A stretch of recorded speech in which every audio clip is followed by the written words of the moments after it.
തിരുവനന്തപുരം കരമന കൊലപാതകത്തിൽ പ്രതികൾക്കായി തെരച്ചിൽ ഊർജിതം.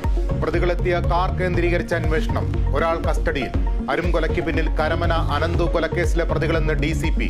സംസ്ഥാനത്ത് ക്രമസമാധാന നില തകർന്നെന്ന് പ്രതിപക്ഷ നേതാവ്. മുഖ്യമന്ത്രി വിദേശത്ത് പോയത് രാജ്ഭവനെ അറിയിച്ചില്ലെന്ന് ഗവർണർ. വിവരം അറിയിച്ചതിന് മാധ്യമങ്ങൾക്ക് നന്ദി. മുൻപ് നടത്തിയ വിദേശയാത്രകളും അറിയിച്ചിട്ടില്ലെന്ന് മാരിഫ് മുഹമ്മദ് ഖാൻ.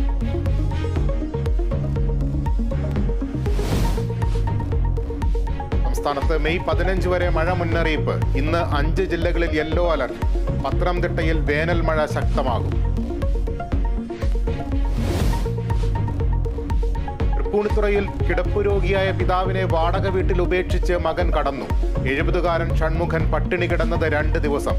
കൗൺസിലറുടെ പരാതിയിൽ മകൻ അജിത്തിനെതിരെ കേസെടുത്ത് പോലീസ്. റിപ്പോർട്ട് തേടി ജില്ലാ കളക്ടർ. IPL-ൽ ഇന്ന് മുംബൈ കൊൽക്കത്ത പോരാട്ടം. മത്സരം രാത്രി 7:30 ഈഡൻ ഗാർഡൻസിൽ. പോയിന്റ് പട്ടികയിൽ 1-ാം സ്ഥാനം നിലനിർത്താൻ കൊൽക്കത്ത.